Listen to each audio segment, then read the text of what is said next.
Have you ever met someone so good at having fun that it made you question whether or not you've ever actually had fun yourself? Like, they're belly laughing on a regular basis, they're dancing in the kitchen, they're planning spontaneous road trips, and you're over here calculating how much joy you can afford without falling behind in seemingly every other area of life. Yeah, that was me.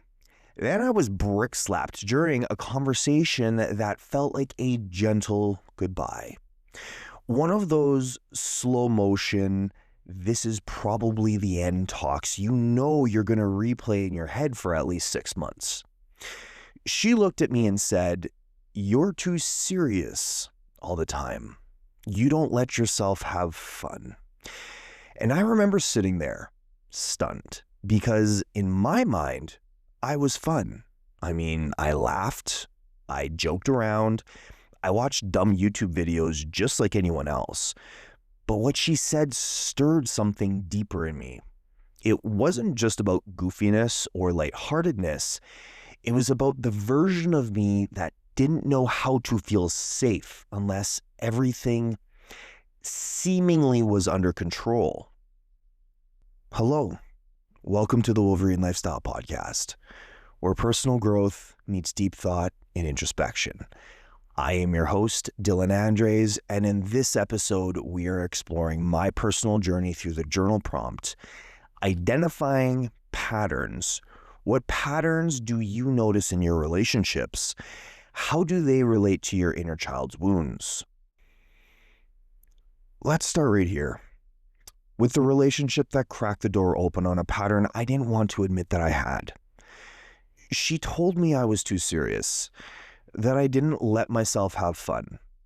And at first, I felt attacked because from the outside, I did all of the fun things. I joked, I socialized. I wasn't just sitting in a corner writing philosophy with a furrowed brow 24/7, but deep down, her words twisted something in my gut. And that has always been my cue. When I feel defensiveness, it usually means something that was said or mentioned wasn't entirely wrong. She was just hitting something tender. And the more I sat with it, the more I realized it was true. I had built a life around earning joy. If everything else was done, then maybe I could allow myself something enjoyable. If I checked off all the boxes, if I was productive enough, then and only then could I let myself rest or play, which meant that joy was always something that was a reward and never something that was a right. These patterns didn't come from nowhere. They have origin stories. For me, it went back to my inner child. Like you, I had moments as a kid when I was joyful, expressive, carefree, and then immediately made to feel stupid. Maybe it was a sarcastic comment from a peer, or the silent judgment I felt in a room. Or maybe it was growing up in a space where alcohol was a big presence. And with that came unpredictability. As a kid, you learn to stay on guard, to be prepared, to dial back your joy so you don't invite the chaos.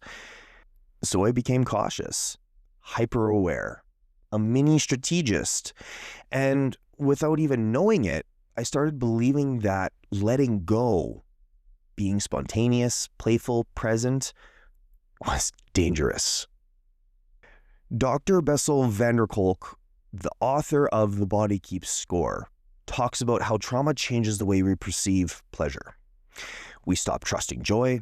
We stop believing in ease because ease was never modeled as safe. So what did I do? I attracted relationships with women who embodied what I couldn't yet allow myself to be.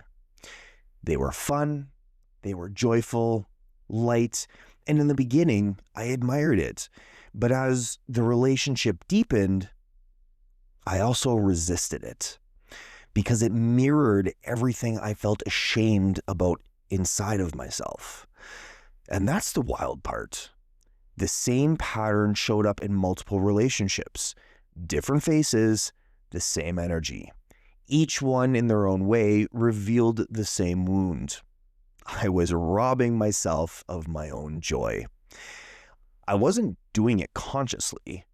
I wasn't waking up in the morning thinking, let me make today as emotionally rigid as possible.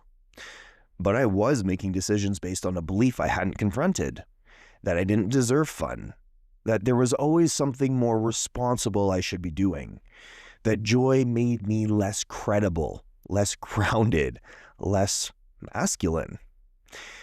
And the wild thing is, these women weren't sent to fix me. They were mirrors. They were lessons. They were invitations to remember what I was withholding from myself. Then came my current relationship. This woman, she's something else.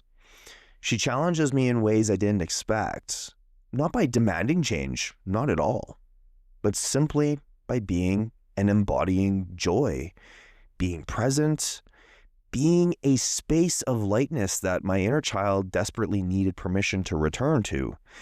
We can sit for hours talking about the cosmos or human behavior and then turn around and spend the next hour cracking up over silly cat or duck videos on YouTube. No pressure to perform, no pressure to be impressive, just being. But I'll be honest, it wasn't and still isn't always easy, because being with someone that is safe means that all the ways I've kept myself busy to avoid vulnerability come up to the surface on a very regular basis.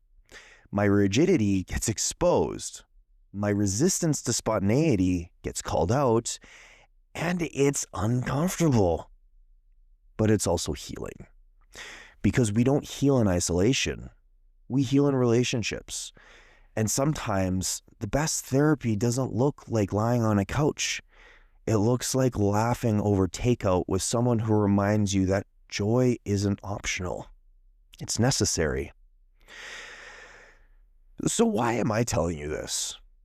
Because I know if you are listening to this, you are a high performer. You get things done. You lead, you build, you succeed. However, you also overthink. You control, you play it safe.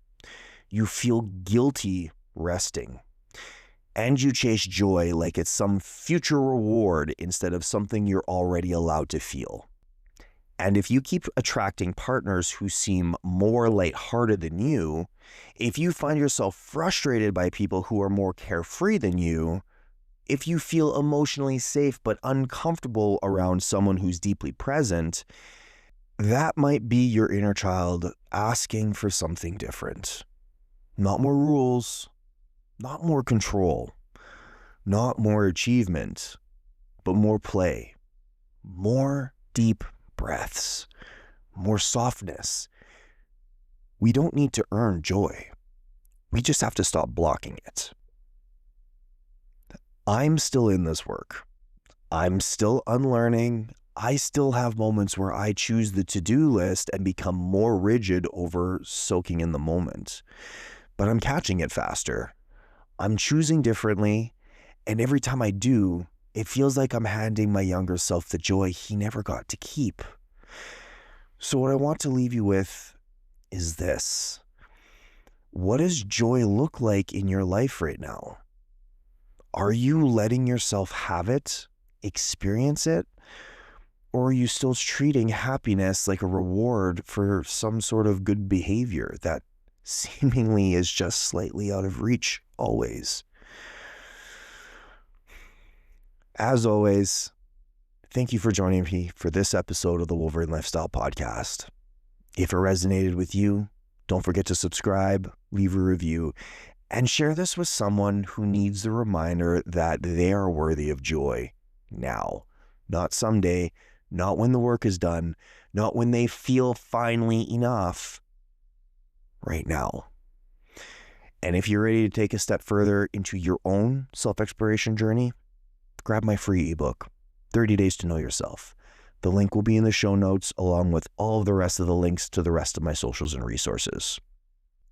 Until next time, remember, the younger you didn't need more discipline. They needed permission to play.